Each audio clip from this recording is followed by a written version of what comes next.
What is going on, YouTube? It is your boy Racer Rob. I have Racer Matt and Cody in the background here. And most importantly, we have some new seats for the GTI. So we are going to rip out those disgusting stock seats and replace them with these universal eBay bucket seats. Put a link in the description below.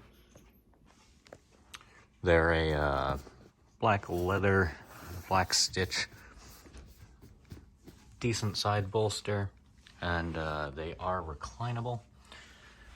Much comfier than the Bride Reps that were in the Legacy, and they are about half the price.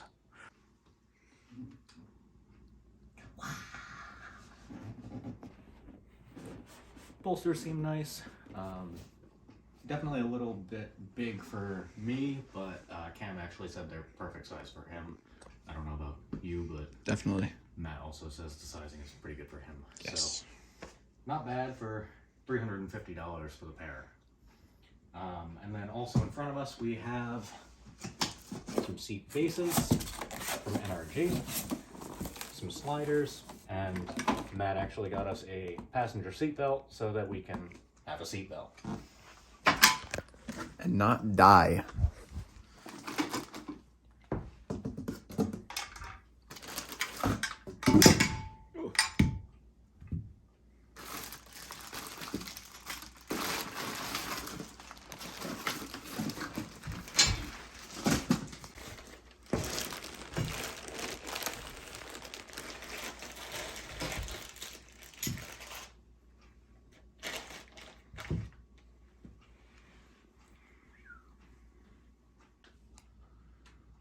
I don't remember what these fit specifically, but we'll put a link in the description.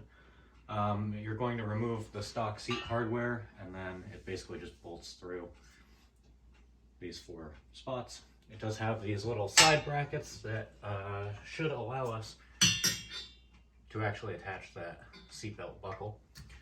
And then these sliders basically just mount somewhere in these rails to give us a good position for the car.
Alright, so these are the really gross stock seats. Volkswagen is super weird in how the seat moves, so it's gonna be a little interesting getting it out. Yeah, I will come back with an update in a little bit. But we did bring the seats in here. We do have the rails and sliders on the both of those. And then the seat bases are over here as well. So we'll be back. All right, please excuse our disgusting carpet. There was a couple clips under the seat that needed to be disconnected. Super easy. And there's 2 13 mil nuts that are located under the front of the seat. Once those are disconnected, you're able to push the seat back and it actually just pops right out. So that's cool. Now I'm gonna mock up the NRG seat base. I'm actually gonna vacuum it before installing the new seats fully, but I do wanna at least mock up the seat base. So, see you in a minute.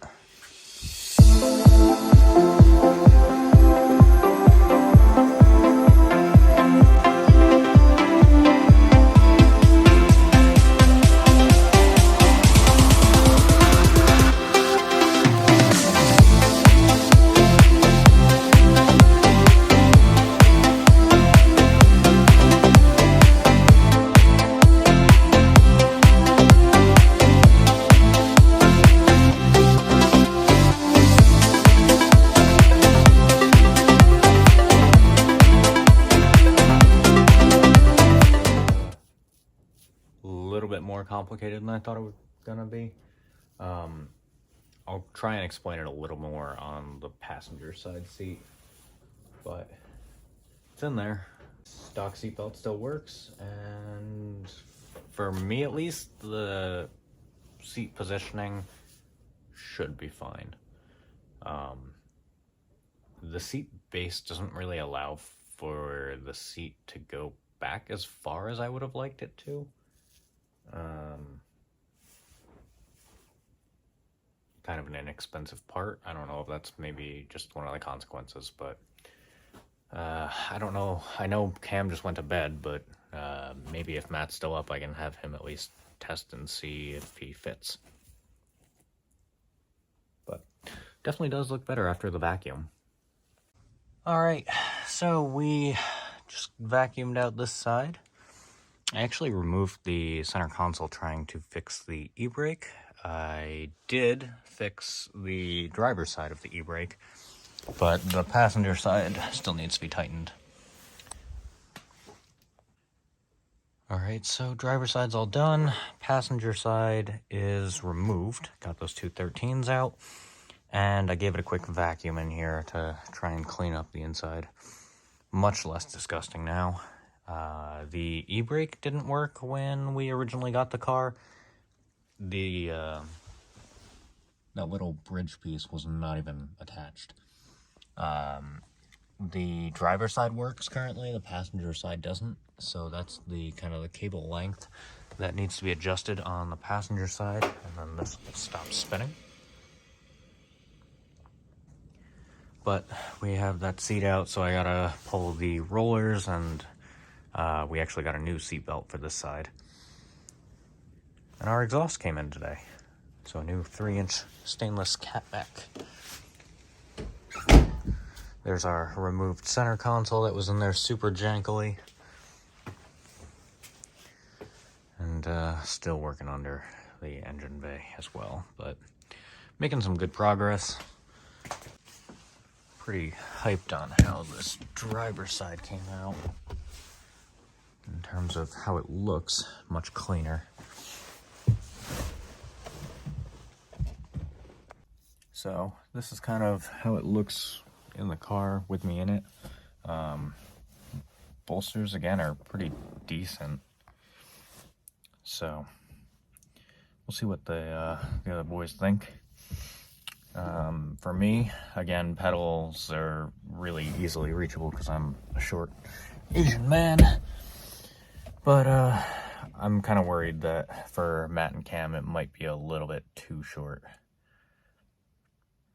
That might be an issue, but we'll get there later. On to the passenger side. All right, back on the passenger side now. I have the seat base bolted 4 bolts to the seat sliders, which are bolted to the seat.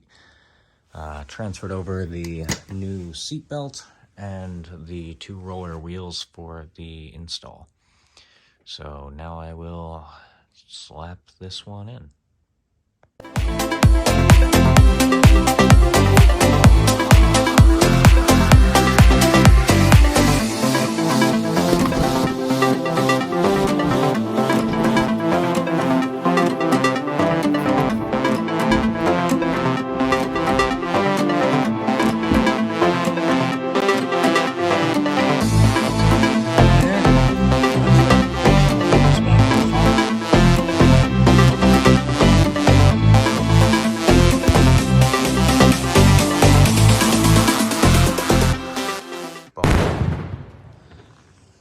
Passenger side is all installed now. All right, in the car for the last little bit. Hopefully you guys like this episode. Really, this is like the only part for this car that I actually wanted to buy. So really hyped actually that they fit and they're actually decently comfortable. I used to have those red bride rep seats in the Legacy, and those were god-awful. Obviously, we haven't done any test drives or long driving, seeing how it's going to be in this, but I already can tell it's miles better than it was with the bride reps. Let's see. The center console still needs to go back in. I'm gonna clean that up. But I do want to try and tackle that e-brake adjustment. So I'm gonna do that probably tomorrow. Also planning to install the catback that we got today. So that'll be exciting. The exhaust on there now is pretty atrocious. It's rattling, it's leaking, it just looks and sounds like poop. So I don't know who thought that MK4 GTI was gonna be, the build, but at least now I feel a little bit better about this car, specifically just being slightly cleaner and less disgusting, and again, just having seats that are not stock, I guess. We're still working on doing all that stuff in the engine bay, doing the valve cover gasket and stuff like that, and hopefully getting some more of that oil leaks fixed.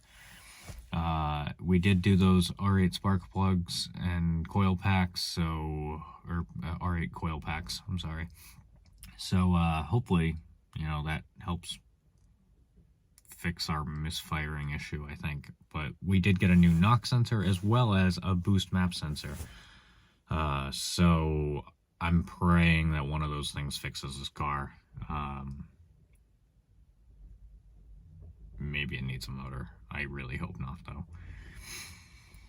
Oh, man. 99,241 miles on it, and I still hate it. But at least we have a working e-brake now and some seats, and it's cleaner. So thank you guys so much for watching. I will try and drop links to all the parts and things we used in this episode in the description below. And if you have any comments, questions, concerns, please feel free to drop a comment in the comment section. I'll try and get back to that as soon as I can. It is pretty cold out here, and I'm pretty sure it's like 1 a.m. by now. So I'm actually going to call it a night. But again, thank you guys so much for watching. This is one of the first parts of the Mark IV series, which again, we will be giving away once it's actually roadworthy and not a clapper. And I don't feel like it's a disgrace to my fucking name, because this thing is the worst automotive piece I've ever seen or driven.